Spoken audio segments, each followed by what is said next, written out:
Chasing status. King Push. B-boy, dark side, stash money, archive, R.I.P. nigga, that's me, nigga, that's all eyes. Seeing me with them hoes, seeing me in them clothes. I'm settled in, I'm setting trends, they TMZ in my pose. Doors up, hard time. Moi j'ai une question en fait, ça va intéresser quand même pas mal de monde en plus pour préparer l'été. Faut-il faire 1000 abdos par jour pour avoir les abdos visibles? Ce qui va montrer vos abdos, c'est l'absence de graisse. Ça veut dire quoi? Votre diète, j'aime pas utiliser le mot diète, alimentation en général, doit être très très saine. Votre cardio doit être haut, vraiment consistant durant toute la semaine. Et il faut décider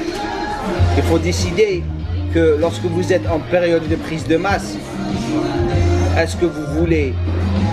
Parce que la plupart des gens disent ça, ils disent je perds mes abdos lorsque je prends de la masse musculaire. Vous ne pouvez pas avoir tous les deux. Mais la question que j'ai pour vous, la qualité de votre bouffe, comment qu'elle est lorsque vous êtes en prise de masse, ça c'est très très important parce qu'on peut retenir de la graisse corporelle et on retient aussi de l'eau, de la flotte. La flotte c'est très facile de s'en débarrasser. C'est la graisse qui est difficile de s'en débarrasser. Et la graisse, bien sûr, vient d'un excès ou un surplus de calories. Ou vous avez un surplus, c'est-à-dire plus, vous mangez plus et vous vous entraînez moins, ou vous faites moins de cardio. Donc lorsque vous trouvez la formule où vous mangez sainement, vous faites du cardio, malgré que vous êtes en prise de masse, mais pas beaucoup, ça va vraiment contrôler votre taux de gras. Mais lorsque vous décidez de faire une sèche, c'est là où vous augmentez votre cardio. Vous commencez à jouer avec vos glucides, structurer votre diète, enlever les produits laitiers. Parce que je sais, toute ma vie, lorsque je fais mes compètes, pas de produits laitiers. Vous enlevez les produits laitiers, vous enlevez les poudres, comme les protéines, parce que ça joue vraiment sur l'apparence de vos abdos. Et une autre dernière chose qu'il faut accepter et vraiment de se souvenir de. Le français revient. Si vous ne souffrez pas, vous n'êtes pas en train de faire une sèche. La souffrance, si c'est facile durant la sèche, vous n'êtes pas en train de vraiment faire une sèche. Tant que vous souffrez, vous allez avoir des abdos. Vous ne souffrez pas,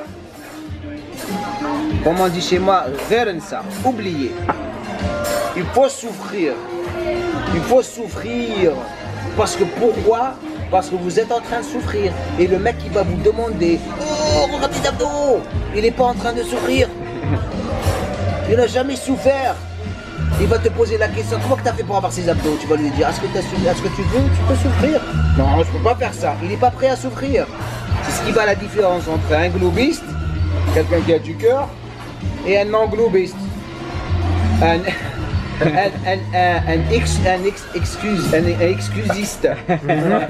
C'est un mec qui trouve des excuses. Vous avez les globistes et les excusistes. Les excusistes. Voilà. C'est comme ça qu'on a les abdos. Tu peux faire tous les abdos dans le monde. 2000, 3000, 4000, 60 000 abdos. Si tu ne manges pas proprement, oublie. Si tu fais pas de cardio, oublie. C'est tout. Le corps il ment pas. Voilà.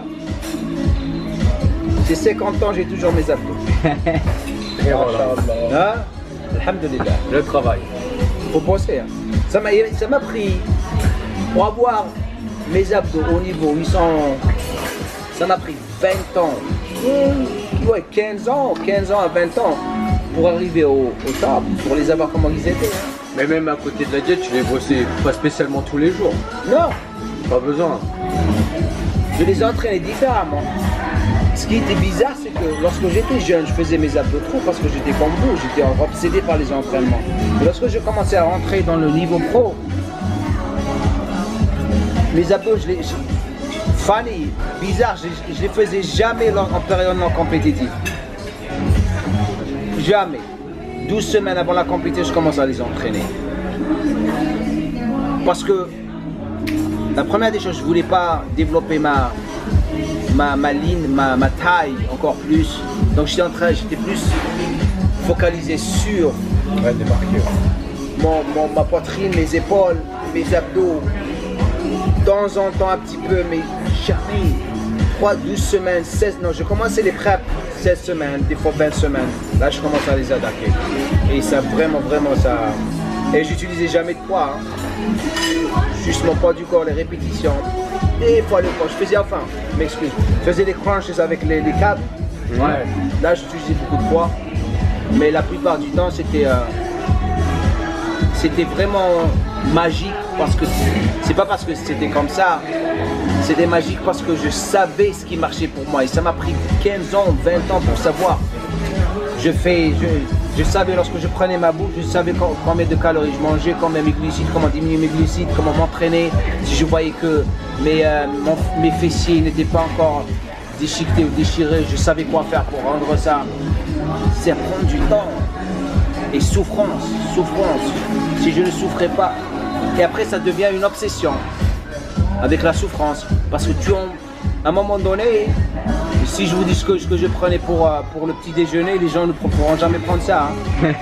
De l'eau, 200 grammes de flocons d'avoine, 2 boîtes de thon, du Splenda, de l'eau, je le mixais et je le buvais. Est-ce que vous pouvez faire ça le matin? Et tu enlèves ton t-shirt, c'est la folie. C'est un choix qu'il faut... Mais c'est ça. C'est les choix qui font les choses. Je buvais ça. Maintenant, je pourrais jamais le faire. Mais c'était la guerre, c'était la passion pour ce qu'on faisait. J'adorais parce que je savais que j'étais à côté des meilleurs culturistes du monde. Tu débarques à chacun. Ça, c'est un sport. Un sport où tu es responsable, c'est pas un sport d'équipe, tu es le seul. Si tu fais une connerie, c'est ta faute. C'est personne, c'est ta faute. C'est pour ça que maintenant, tous ces gens qui sont en train de prendre des coachs, parce qu'ils ne veulent pas prendre la responsabilité de ne pas réussir. C'est toi. Si tu fais le con et tu as perdu, c'est ta faute. C'est ta faute. Et après, lorsque tu te calmes, après les compètes, tu te dis, ouais, j'ai fait ça, j'ai pas fait pas bien ça, j'ai pas fait bien ça, j'ai pas ça. Et tu commences à vraiment corriger tout. Maintenant, tout le monde a un coach. Parce qu'ils ne veulent pas prendre la responsabilité. Si tu ne veux pas prendre la responsabilité, ça décide ton caractère. Tu ne gagnes pas, tu vas regarder ton coach.